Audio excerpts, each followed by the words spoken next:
All right, everybody, and we're back. The first live show since starting with Philly Voice. I'm so excited. I'm here with Angelo. I'm Jay Black, by the way. I'm here with Angelo Cataldi and Rhea Hughes. Guys, are you excited? We're on Philly Voice. We're going to get so many listeners. I'm excited because we're all wearing glasses today. We look like we're librarians. Yes. As Angelo said Rhea, earlier, you look best in them. Just so Oh, you well, know. thank you. You do. So, real quick, my wife used to wear glasses and Yeah. she doesn't anymore. And I was like, well, when did you stop wearing glasses? Like, did you get better? Like, what happened? And her response was, I just felt like I didn't need them. And I'm like, I don't think you can just feel like you don't need glasses. You either need them or you don't. Exactly. And, I liked it when she had glasses. She had like this sexy librarian look. I was like, put your hair up and tell me to be quiet. Let's have some fun. Anyway, guys, it is the Wednesday after the Super Bowl, which is in this town a little bit tricky to talk about because it was rough. I sent you the video of my daughter responding. She is a 7-year-old dyed-in-the-wool Eagles fan. It was very difficult for her to deal with it. I don't want to talk about the emotions of the show because we know how we feel about it. So let's just talk about the Super Bowl as a TV touchstone for everybody, because it is always the most viewed show of the year, always, without fail. If you look at the top 10 most viewed shows of all time, it's like MASH and 9 Super Bowls. I mean, it's like people love the Super Bowl. And just in general, I wanted to get your thoughts about what it is you think, other than the game, the joy of watching the game, that makes the Super Bowl such a big event. What is it about the broadcast? Is it, what do they do? Jay, I'm going to tell you, I think Rhea and I have a different perspective because our team was in it, and you really get to experience it a different way than just as this sports spectacle. Yeah. And the thing that makes it so great is when you sit down and watch it, you know it's not like any other sports event. Everything is inflated. The 5-hour pregame show, all the pomp and pageantry before the game, the halftime extravaganza, all the the staging and all that stuff. When you're watching it, you go, wow, this is important. Right. And the problem is, if you're actually a fan of one of the teams there, you realize that it's not like the events that got you there. Like the things that you've got a 15-minute break between halves, every single game right through the NFC Championship game.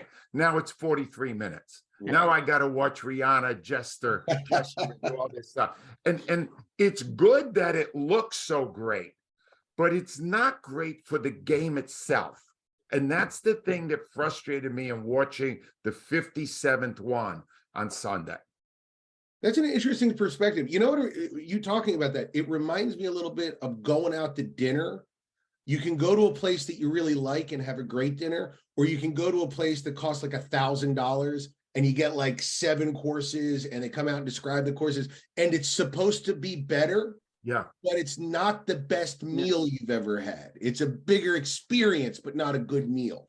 That's great. So, you're great. Rhea. Yeah. What Angelo said is right, because it is a different experience when your team is in it. I watched none of the pregame because some of them started at 9:30 in the morning, and I went, okay, I can't do this all day long.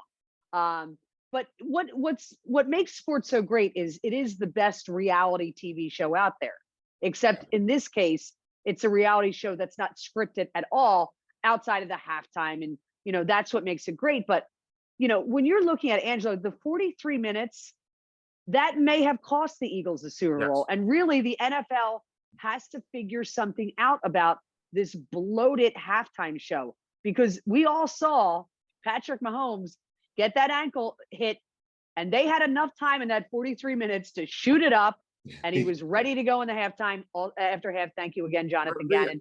But that made a huge difference. It's more than that. Did you see how much worse the field was in the second half? They were picking up divots. Yeah. It was insane because of the show they put on.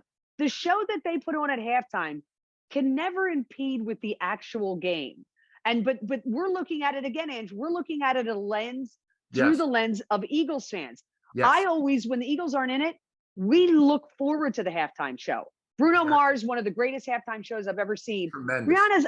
Rihanna's I thought was boring, and I'm a huge fan of her. I love it, but it was boring, other Yeah. than the fact that she made some gestures. But they have to do something that you don't have to build these elaborate stages. Get a great act, put them Yeah. up there, You're get right. them in and out in 30 minutes. You're right. It's bloated. It's Yeah. overdone. It's exactly what you said, Jay. You go to this fancy restaurant, you pay all this money, and you walk out and you go, it would have been better if they just did it the normal way. Right. Yeah. It Just would have bring been the regular better. food. It's too much. I will say this as someone who is not as big a sports fan as you guys, even I am an Eagles fan. I was very upset about it, but I don't live and die the sport. So I still have a little bit of distance from it.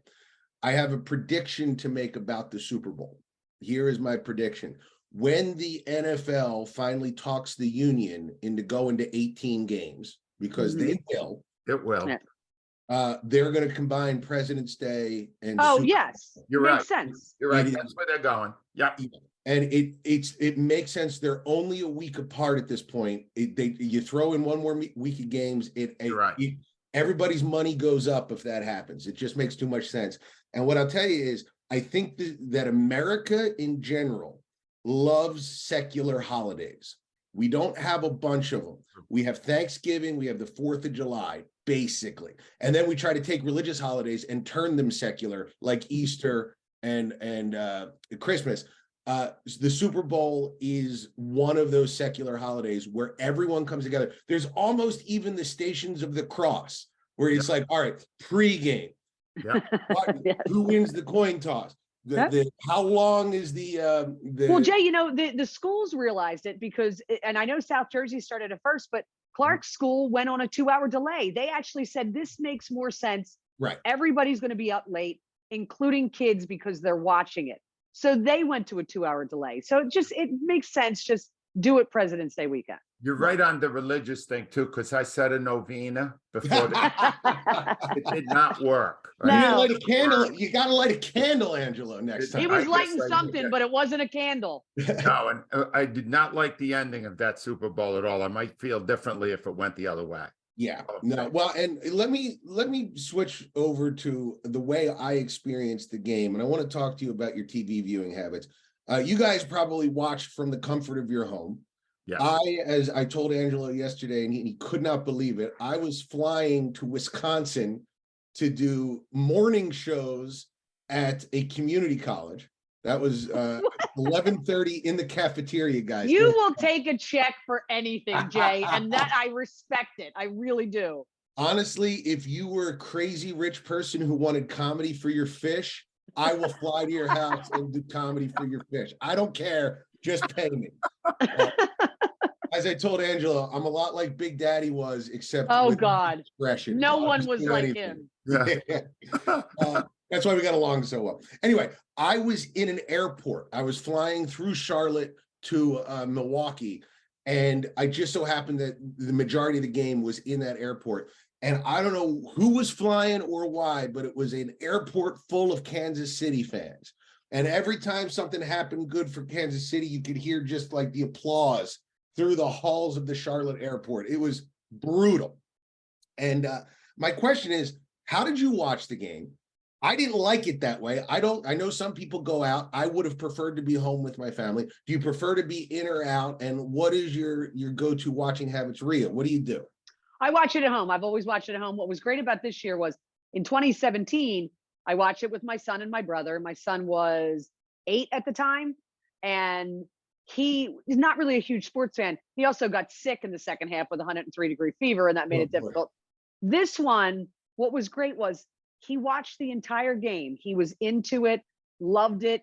And at the end, my 13-year-old was consoling me. And he came up because it didn't really hurt him as much. Like he felt bad, but he just said, Right.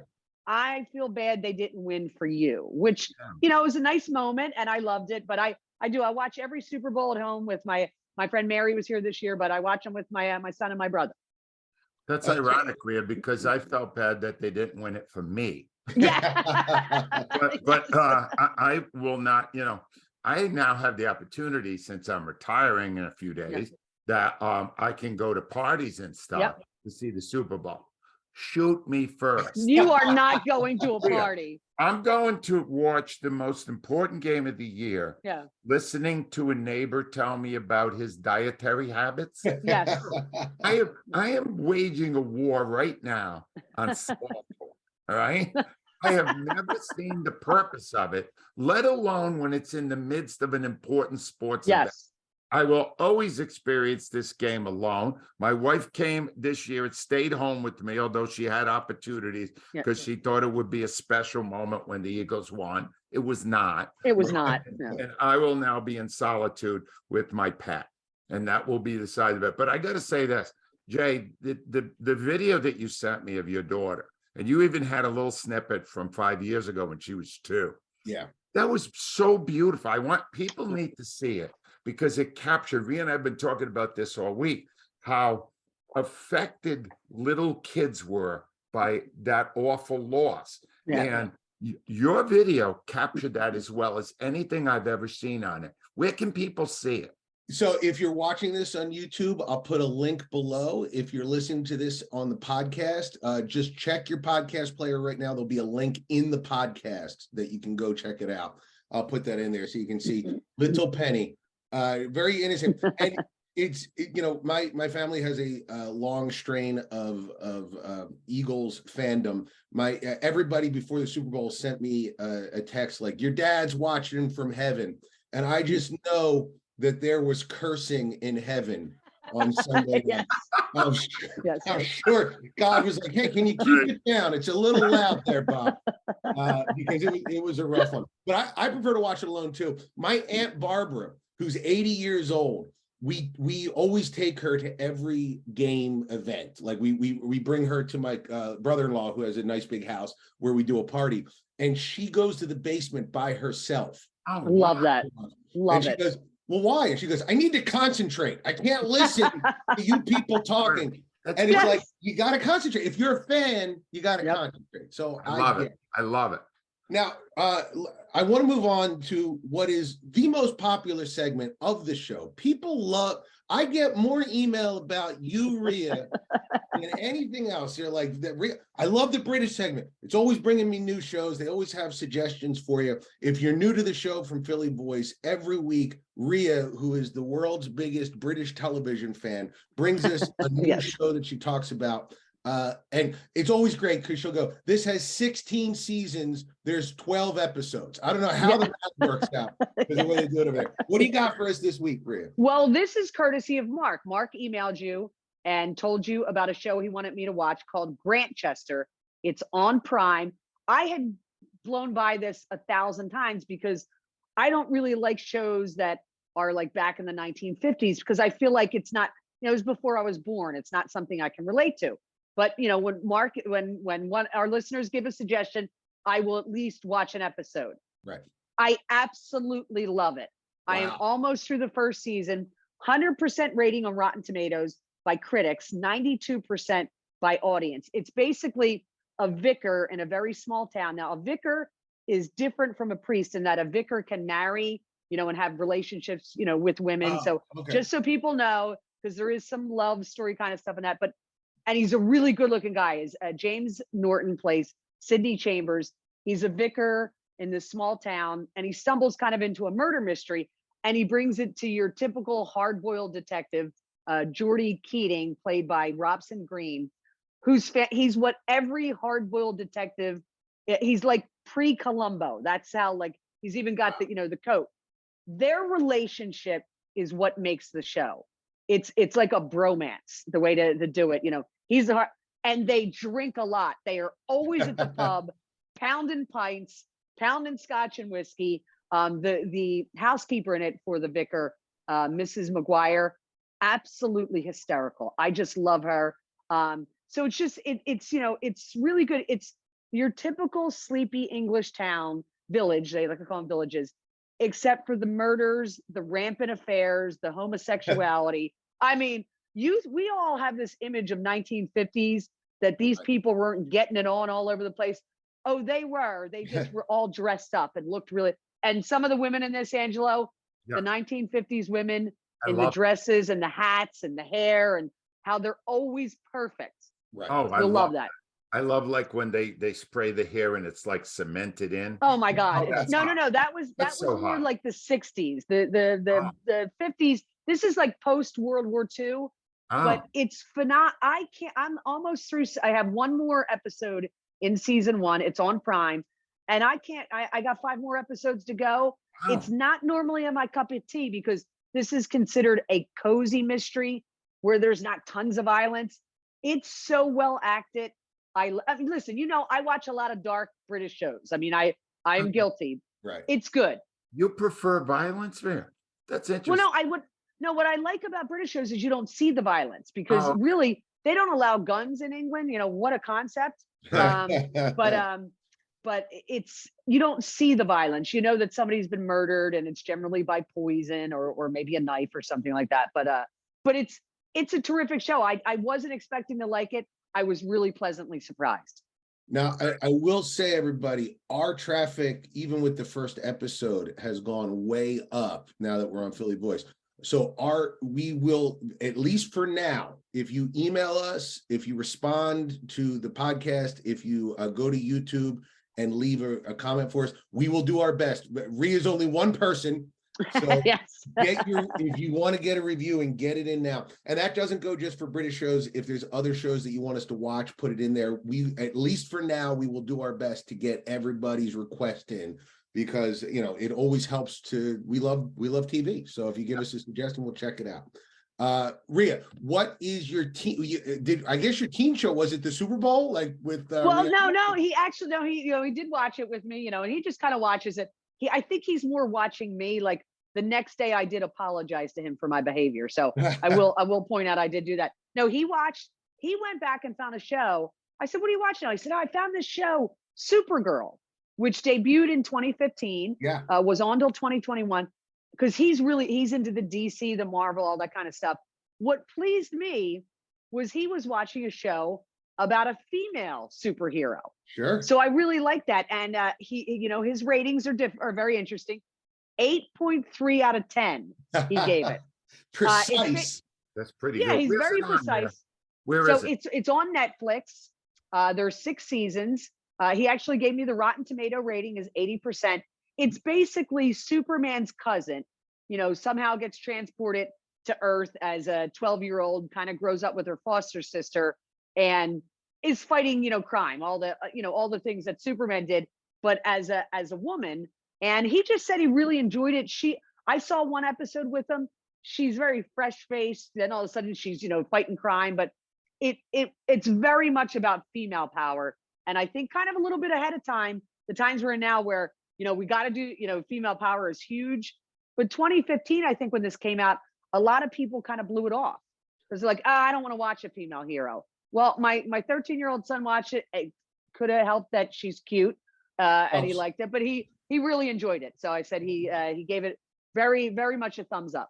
Now you're never gonna believe this, but I'm kind of a nerd. So I'm gonna tell you, I don't know if you know this or not. That show is part of a DC TV universe that Okay. has connections with like 5 other shows. Yes, he did tell me that. Arrow, The Flash. There's a show called Clark and Lois about Superman. There's the Legends of Tomorrow, which by the way, that stars Brendan Routh, who was Superman. Real quick side story about that. I was doing a movie and I was in the movie and we were talking about Superman, like the Superman movies. And I talked about how the Brendan Routh movie was the worst Superman, this 2006 Superman. And I went into like a 10-minute monologue about everything that was wrong with it. You and are a nerd. You know this kind of thing. The worst ever. This is terrible. Can't believe they made it. Finally, this redheaded woman who was in the movie with me gets up and says, "You're a jerk," and storms out. And I was like, my God, that woman's a little passionate about Superman, huh? And the director of the movie goes, "Jay, her husband is Brandon Routh." Oh. 10 minutes, guys. No. 10 minutes. Nobody touches my arm and says, "How about you dial it down?" Maybe. And I had to go apologize to her. It was rough, but all of those shows are interconnected with one another. So this could open a path for Clark, Rhea, where he gets to watch another 7,000 hours of Yes. TV, and they're all pretty good. He doesn't, yeah, like he doesn't watch enough. Yeah. Right. Well, and the Flash movie's coming out soon, which there might be. Oh, believe me, there's a countdown. I already know about it. I'm going to see Ant-Man on Friday night with him. I'm going Okay. Saturday with Yeah. my son. We'll have There to you go. talk about it. Yeah. Angela, what is your show this week? What do you have? All right, I got 3 quickies here, 2 that I loved and 1 that stinks. And the one that stinks is what everybody thinks is great. All right, so I'll start with Dear Edward on Apple Plus. I was watching it for Connie Britton. I love Connie Britton. I've loved her since Friday Night Lights. Yeah. She's great in it. She's this prissy, rich woman. It's really about a little boy, 12-year-old boy. I think your son would love it. Oh, okay. All right. All right, except it's kind of intense. And the kid that plays the little boy is Colin O'Brien. And this kid is a star. You got to see how great he is. And it's the story of these families. And I don't want to give a lot away, but members of a bunch of families are getting on a plane. And the pilot, they must have spent a fortune on this. It shows you the last quarter of the pilot is some of the most compelling television I've ever watched. It is so intense. It is so brilliantly filmed. The way they did it at the end, the little boy and what happens to him. I'm not giving anything away. You can't. This is really good. I've seen the first 3 episodes. Even after this big thing happens, the stories that spin out of it are phenomenal. I can't recommend it more highly. It's really good. Dear Edward on Apple Plus. Okay. Then I decided on Saturday night, my wife, we were staying home to get ready for the Super Bowl. Let's do a double feature. All right. I'm going to start. I like rom-coms more than my wife does. So I said, let's go to Somebody I Used to Know. Right. Okay. That is on Amazon Prime, and it stars Alison Brie and Jay Ellis. Alison Brie I knew from Mad Men. Beautiful woman. Beautiful. Very good actress. This is a rom-com with every rom-com trope that Jay Black has already put into his pipeline. Yes. Except it all fits so nicely. They do it in a way that's unique and different. You don't know how it's going to end. It's fantastic. We loved it. We both said, wow, how good was that movie? Okay. Near the end, it got a little weird, but it was very, and here's one other thing. When's the last time, Jay, you saw the actress Julie Haggerty? Oh, from Airplane. Yeah. I haven't seen her in 40 years. Yeah, no. Yes. Wow, she's great. The movie in 40 years, she was in this. She has aged somewhat. All right, and then the second half of the double feature, I figured, well, we can't lose with this. Aftersun, it's nominated for all these Academy Awards. Right. Aftersun, Paul Mescal with he was from Normal People, and he's in it with our lovable daughter Frankie Coria, and it's the story of Paul Mescal's character sinking deeper and deeper into a depression. Oh God, I can't. That's a Saturday night for you guys. Rhea, that'll get you ready for some affection. We made it through 45 minutes. It was excruciating. I'm not saying Mescal wasn't good. I'm saying the movie. Here's the irony. Somebody got a 72 on Rotten Tomatoes. Aftersun got a 95. I guarantee you, people will enjoy Somebody more than Aftersun. You mean to tell me that a movie about depression was depressing? Just seeing if I got this right. It was too true to life. It was bad. Don't watch Aftersun, but watch Somebody I Used to Know. Aftersun's on all on demand. It's everywhere right now, and it stinks. Angela, I just realized your TV double feature mirrored the Super Bowl. First half, you're right. Second half, slow sinking into depression. At halftime, we were great, and then everything went downhill. You watched the Rihanna video at halftime. It was great. Now, it's interesting, Angela, you mentioned Apple TV Plus, because I got to tell you, I'm going to talk about shrinking. Yeah. And I'm looking at the Apple TV Plus. Yep. They have become like the high-end boutique of streaming. They don't do a ton. It's not like Netflix where there's like 13 new things to watch every week. It's like one or two things, but the hit rate on Apple TV Plus, I think, is better than any other streaming service that's going right now. Shrinking, which is the #2 show on there after I think Ted Lasso is still #1. It's a Bill Lawrence show. He also did Ted Lasso. Have you guys seen Shrinking? I'm right up to date. I love it. It's I love great. it. Yeah. And I don't like Ted Lasso. And I think Really, I'm a huge Ted Lasso guy. I think it's really good. Yeah, I love Ted Lasso. I mean, I'm a massive fan of Ted Lasso, and I've seen. This is one of those few shows where I see all the previews. I haven't gotten to it yet. Just been a little busy the past couple weeks, but I love the previews, so Yeah. I can't wait to watch it. It's really well, good. A couple of things about it. Number one, Jason Segel is great. He is great in just about everything he does. Yep. But I'm going to talk for a second about Harrison Ford, who turned out to be a comedian, and no one knew it because he spent 40 years as Grumpy. He was Mr. Grumpy. Howard Stern used to do an impression of him as Frankenstein because he would only come out there. "Rrr, rrr." That's all he would do. And he is hilarious in this, playing off that persona of being grumpy. It is a Bill Lawrence show. And I think that Bill Lawrence has cornered a very specific spot in TV between Scrubs and Cougar Town. I love Scrubs. I was a Great. huge Scrubs fan. Great. It is a show where the conflict is all internal. It's like conflict that you have about your own problems that you're trying to work through. It's not bad guys. There's no bad guys. And even the people that seem bad, you wind up having empathy for because they turn out to be they're dealing with their own stuff. And it just becomes a group of people trying to get together and help each other through life. And it's very bright and sunny in Los Angeles. Even Ted Lasso, which takes place in England, feels bright and sunny in LA. And I just, if I'm wanting to turn my brain off for a half hour and just enjoy myself, I think Bill Lawrence is the place to go. And Shrinking is the show to check out. I have a brief Jason Segel story I would like to share. Oh, wow. Whenever I see him on, I think of my mom. This is really kind of a heartwarming story. Years ago, when she was in her 80s, she died when she was 98, but this might have been about 12, 15 years ago. Every year we would take my mom to a movie, and it was very hard to pick because she's in her late 80s. Yeah. And I said to my wife, I got one here. This is going to be great. We're going to go see this great Jason Segel, and he's going to be in a movie called Shrinking. What was it called? No, I'm sorry. The one where he was full frontal. Oh, is that Forgetting Sarah Marshall? Forgetting Sarah Marshall. Oh, you did But I not didn't take your know mom the to full that. frontal.